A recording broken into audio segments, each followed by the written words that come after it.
الله الرحمن الرحيم. الرحمن علم القرآن، خلق الإنسان، علمه البيان. الشمس والقمر بحسبان، والنجم والشجر يسجدان. والسماء رفعها ووضع الميزان، ألا تطغوا في الميزان، وأقيموا الوزن بالقسط ولا تخسروا الميزان. والأرض وضعها للأنام، فيها فاكهة والنخل ذات الأكمام، والحب ذو العصف والريحان. فبأي آلاء ربكما تكذبان؟ خلق الإنسان من صلصال كالفخار، وخلق الجان من مارج من نار. فبأي آلاء ربكما تكذبان؟ رب المشرقين ورب المغربين.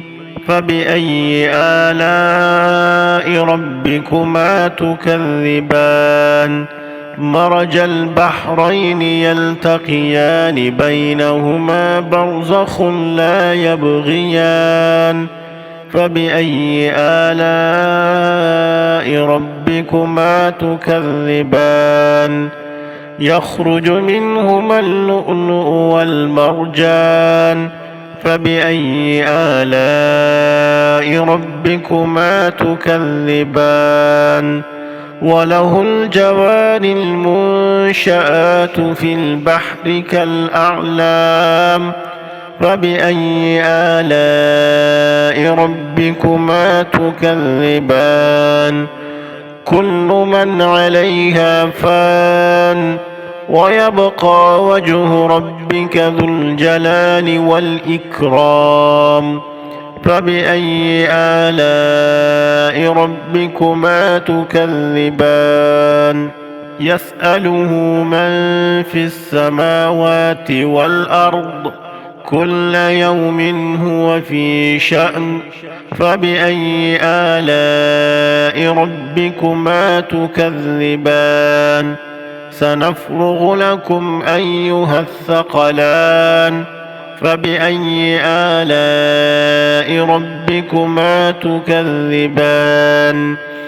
يا معشر الجن والإنس إن استطعتم أن تنفذوا من أقطار السماوات والأرض فانفذوا، لا تنفذون إلا بسلطان. فبأي آلاء ربكما تكذبان؟ يرسل عليكما شواظ من نار ونحاس فلا تنتصران. فبأي آلاء ربكما تكذبان؟ فإذا انشقت السماء فكانت وردة كالدهان. فبأي آلاء ربكما تكذبان؟ فيومئذ لا يسأل عن ذنبه إنس ولا جان. فبأي آلاء ربكما تكذبان؟ يعرف المجرمون بسيماهم فيؤخذ بالنواصي والأقدام. فبأي آلاء ربكما تكذبان؟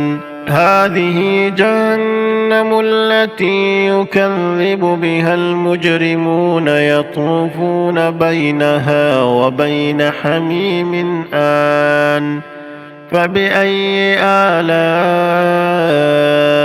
ربكما تكذبان ولمن خاف مقام ربه جنتان فبأي آلاء ربكما تكذبان ذواتا أفنان فبأي آلاء ربكما تكذبان فيهما عينان تجريان فبأي آلاء ربكما تكذبان فيهما من كل فاكهة زوجان فبأي آلاء ربكما تكذبان متكئين على فرش بطائنها من استبرق وجنى الجنتين دان فبأي آلاء ربكما تكذبان فيهن قاصرات الطرف لم يطمثهن إنس قبلهم ولا جان فبأي آلاء ربكما تكذبان كأنهن الياقوت والمرجان فبأي آلاء ربكما تكذبان هل جزاء الإحسان إلا الإحسان فبأي آلاء ربكما تكذبان ومن دونهما جنتان فبأي آلاء ربكما تكذبان مدهامتان فبأي آلاء ربكما تكذبان فيهما عينان نضاختان فبأي آلاء ربكما تكذبان فيهما فاكهة ونخل ورمان فبأي آلاء ربكما تكذبان فيهن خيرات حسان فبأي آلاء ربكما تكذبان حور مقصورات في الخيام فبأي آلاء ربكما تكذبان لم يطمثهن إنس قبلهم ولا جان فبأي آلاء ربكما تكذبان متكئين على رفرف خضر وعبقري حسان فبأي آلاء ربكما تكذبان تبارك اسم ربك ذي الجلال والإكرام